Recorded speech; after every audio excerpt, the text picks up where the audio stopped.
Hello అండి. Welcome to BRK news. నేను మీ Ravi Bandari. So, ఈరోజైతే సర్టిఫైడ్ ఫైనాన్షియల్ ప్లానర్ సుభాష్ గారు ఉన్నారు. ఆయనతో మాట్లాడదాం. హలో సార్, నమస్కారం. నమస్తే అండి. యాహ్! సార్, మనం ఈ రీసెంట్‌గా చూస్తా ఉన్నాం ట్రంప్ టారిఫ్స్ అన్నది. సో, మరి మన ఆర్థిక వ్యవస్థ పైన ఎలాంటి ప్రభావం చూపిస్తుందంటారు? ఓకే. గత ఐ థింక్ 6 మంత్స్‌గా ఈ టారిఫ్స్ ఇష్యూ ఇండియాని డెఫినెట్‌గా చాలా సీరియస్‌గా మనం ఎఫెక్ట్ అవుతున్నాం అందరం. అవును. ట్రంప్ వ్యూ పాయింట్ అతనిది. వాళ్ళ కంట్రీకి అతను బెనిఫిట్ చేయాలని అతను ట్రై చేస్తున్నాడు. అన్ని దేశాల మీద టారిఫ్ వేస్తున్నాడు. హ్మ్. అంటే యూఎస్ బిజినెస్ కొంచెం అవడానికి వాళ్ళకు కూడా లాభం కావాలని అతని ఉద్దేశం. Make America great again program అతను చేస్తున్నాడు. బాగా ప్రోగ్రాంలో. సరే, వాళ్ళ విషయం పక్కన పెడితే మనకి ఎలా ఎఫెక్ట్ ఉంటుంది అంటే ఇండియా అంటే అతనికి చాలా స్పెషల్ ప్రేమ ఉందని ఇప్పుడు అర్థమైంది మనకి. అవును. సడన్ గా highest tariff, almost highest tariff India మీద వేయడం జరుగుతుంది ఇప్పుడు. దాని కారణాలు ఏమైనా అవ్వచ్చు. రష్యా నుంచి ఆయిల్ కొంటున్నామని ఒకటి అవ్వచ్చు, లేదా మన మన ఎకానమీ గ్రోత్ కొంచెం స్లో అయితే వాళ్ళకి బెటర్గా ఉంటుందని ఉద్దేశం ఉండొచ్చేమో తెలియదు. హ్మ్. Ultimate India is the 4th largest economy in the world okay. And fastest growing economy in the world. హ్మ్. 6.5%, 7% జీడిపి ఏ కంట్రీ పెరగట్లేదు. హ్మ్. ఈ రేట్లో మనం ఇంకొక 2 ఏళ్లలో 3rd లార్జెస్ట్ అయిపోతాం మనం. ఓకే. అంటే ఫస్ట్ యుఎస్, తర్వాత చైనా, తర్వాత ప్రస్తుతం జర్మనీ ఉంది, ఇండియా ఉంది. ఇండియా జర్మనీ వెరీ క్లోజ్ గా మనం బీట్ చేస్తాం. దగ్గర గ్యాప్ లో ఉన్నాం మనం. ఓకే. ప్లస్ మన రేట్ ఆఫ్ గ్రోత్ చాలా హైలో ఉన్నాం మనం. హ్మ్. సో ఇవన్నీ కూడా డెఫినెట్గా ఎక్కడో అవుతూ ఉండొచ్చు వాళ్ళ మైండ్స్ లో. Okay. So tariff is one tool which uses. అంటే మామూలుగా ఈ పాత రోజు యుద్ధాలు చేసేవారు, ఇప్పుడు టారిఫ్ ఒక యుద్ధంగా అనుకోవచ్చు మనం. ఓకే. సో పాయింట్కి వస్తే ఇప్పుడు ఫస్ట్ మనం 25% టారిఫ్స్ అనుకున్నాం మనం ఫస్ట్. అదే పెద్ద టారిఫ్ యాక్చువల్లీ మనకి. హ్మ్. ఇంతకుముందు 12%, 60% టారిఫ్ లో ఉండేది ఇండియా. హ్మ్. బికాస్ వాళ్ళ గూడ్స్ కి ఇండియా చాలా హెవీ టారిఫ్స్ వేస్తుంది. అతను ముందు నుంచి అతను కామెంట్ చేసేవాడు.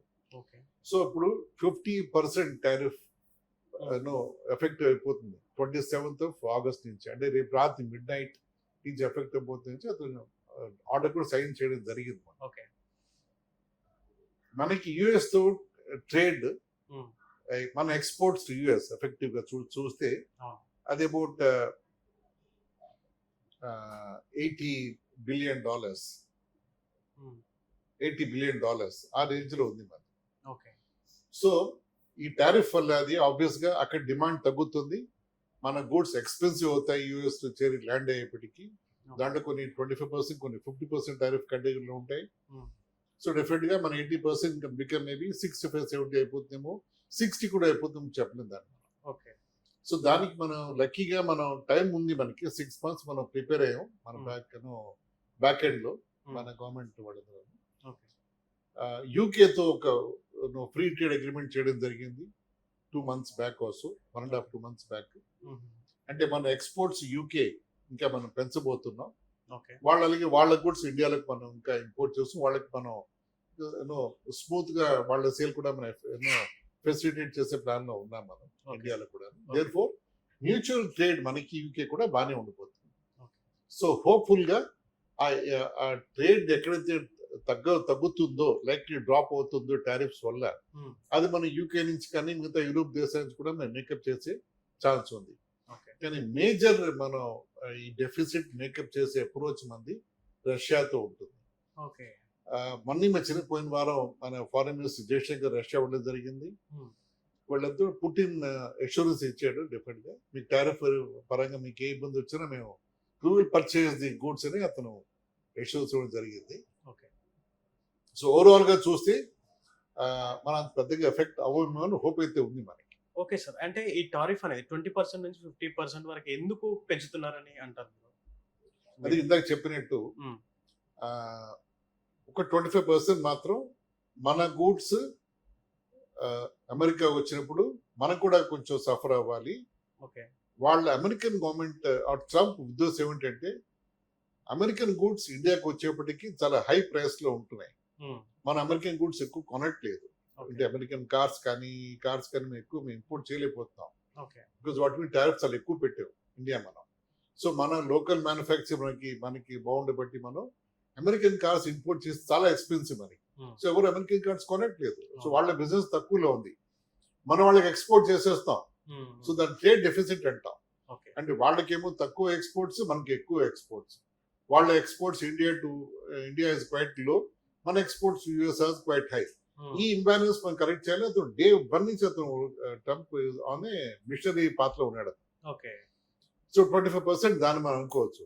మిగతా 25% రష్యా నుంచి ఆయిల్ కొంటున్నాం, అది కొనొద్దు అని ఇండియాకి అతను సీరియస్ గా వార్నింగ్ ఇచ్చాడు. ఓకే. సరే, రష్యా నుంచి ఆయిల్ ఎందుకు కొంటున్నాం అని దానికి చాలా కారణాలు అండి. యుక్రెయిన్ మీద రష్యా అటాక్ చేయడం, యుక్రెయిన్ రష్యా వార్ అవడం, సో ఆ దాంట్లో యూరోపియన్ నేషన్స్ కూడా దాంట్లో పార్టిసిపేట్ చేయడం, దాంతో రష్యన్ ఆయిల్ వాళ్ళ డిమాండ్ పడిపోయినప్పుడు ఆయిల్ ప్రైసెస్ పెరిగిపోతాయన్న వ్యూ ఉన్నప్పుడు ఇండియా ఆయిల్ కొంత తక్కువ ప్రైసెస్ లో తక్కువ కొని దాంతో ఇండియా బాగానే బెనిఫిట్ అవుతోంది. At the same time America ఉద్దేశంలో ఇండియా చాలా ఆయిల్ కొనేస్తామని అమెరికా వాళ్ళు ఇండియాని బ్లేమ్ చేస్తూ ఉంటారు. ఫ్యాక్ట్స్ అలా కాదు. యాక్చువల్ గా biggest import of Russian oil is China. Okay. India biggest exporter కాదు. కానీ చైనా మీద టారిఫ్ ట్రంప్ వేయలేడు. ఎందుకంటే China is very big country, వాళ్ళకి స్టేక్స్ చాలా హైగా ఉన్నాయి. అందుకని చైనా మీద ప్యూరిటివ్ ప్రెషర్ పెట్టలేడు, ఇండియా మీద పెడుతున్నాడు. అలాగే ఎల్ఎన్జి, లిక్విడ్ న్యాచురల్ గ్యాస్ అంటాం, ఎల్ఎన్జి అంటాం, అది కూడా European nation is the biggest consumer. Russia నుంచి వాళ్ళే ఇంపోర్ట్ చేస్తారు. సో ఎవరైతే ఏ దేశం అన్ని బ్లేమ్ చేస్తున్నాయో, మనం రష్యా నుంచి ఆయిల్ కొనేసుకున్నానో, చీప్ ఆయిల్ కొనేసుకుని ఇండియన్ ఎకానమీ బెనిఫిట్ అయిపోతుంది అని వాళ్ళు అందరూ ఒక టీమ్ గా చేరి వాళ్ళు ఇండియాని బ్లేమ్ చేస్తారు, పాయింట్అవుట్ చేసి ఇలాగా. అది కరెక్ట్ కాదు. మనం మాటిమాటికి అన్ని ఫోరమ్స్ చెప్తున్నాం, వాళ్ళు ఇంటి నుంచి వదిలేస్తారు, వాళ్ళు పట్టించుకోవట్లేదు. సో ఆ బేసిస్ మీద మీరు రష్యా నుంచి ఆయిల్ కొంటున్నారు, దేర్ఫోర్ మీ డబ్బు రష్యాకి వెళ్ళి రష్యా చేసి యుక్రెయిన్ వారి మీద డబ్బు వాడుతారు కాబట్టి మేము పెనాల్టీ వేస్తామని చెప్పి 20% వేసాడు. అది 25 + 25 50%. అది హైలీ అన్రీజనబుల్ అప్రోచ్ అది. బట్ స్టిల్ వాళ్ళ ఉద్దేశం వాళ్ళది. ఇండియా చెప్పాల్సింది చెప్పింది. తర్వాత ఇంకా నువ్వు up to us to take it, how to take this forward is India's approach. ఇందా నేను చెప్పినట్టు యూరోపియన్ యూనియన్, మిగతా దేశాలు, ఇంగ్లాండ్, యూకే, రష్యా ఉంటుంది, ఆస్ట్రేలియా, జపాన్, కొత్తగా చైనా కూడా పిక్చర్లోకి వచ్చినప్పుడు. ఇంతకుముందు ఇండియాకి చైనాకి ట్రేడ్ ఉన్నా కూడా కొంచెం హాట్ రిలేషన్స్ ఉండేవి మనకి. అంటే మనం ఫ్రెండ్లీగా ఉండేవాళ్ళం కాదు, అవసరం ఉంటే ఫ్రెండ్స్ లేకపోతే ఎనిమీస్ గా ఉండేవాళ్ళం మనం చైనా పట్ల. ఇప్పుడు రష్యా యుఎస్ మన పట్ల చాలా అగ్రెసివ్ గా అవడంతో ఇండియా స్లోగా చైనా వైపు మళ్ళుతోంది. ఇండియా చైనా ఇప్పుడు ఫ్రెండ్షిప్ లో ఉన్నాం మనం. ఇప్పుడు మనం వాళ్ళకు కూడా ఎక్స్పోర్ట్ చేసే ప్లాన్ లో ఉన్నాం, ఎక్స్పోర్ట్స్ పెంచే ప్లాన్ లో ఉన్నాం మనం. సో ఓవరాల్ గా చూస్తే మనం మార్కెట్ ఎఫెక్ట్ అవ్వకూడదు. ఇంకొక పాయింట్ చెప్పాలి ఇక్కడ. 6-8 months గా మనం ఈ డిస్కషన్ జరుగుతోంది. టారిఫ్ పడుతుంది, పడిపోతుంది, ఇది ప్రాబ్లం, అది ప్రాబ్లం అని చాలా మనం చూస్తున్నాం, వింటున్నాం. మన మార్కెట్స్ పెద్దగా ఎఫెక్ట్ అవ్వలేదు. 0.5%, 1% అంటే నార్మల్ గా డ్రాప్ అయ్యి రికవర్ అయ్యే పొజిషన్స్ లోనే మన మార్కెట్ మూవ్ అవుతుంది. దాని అర్థం ఏంటంటే మన ఎకానమీ, మన ఇన్వెస్టర్స్, మన పీపుల్ ఆ యుఎస్ ఎకానమీ థ్రెట్ ని సీరియస్ గా పట్టించుకోవట్లేదు. యుఎస్ కొనకపోయినా పర్వాలేదు, మనం స్ట్రాంగ్ గానే ఉన్నాం మన ఎకానమీ అని ఒక సిగ్నల్ గా మనం అనుకోవచ్చు.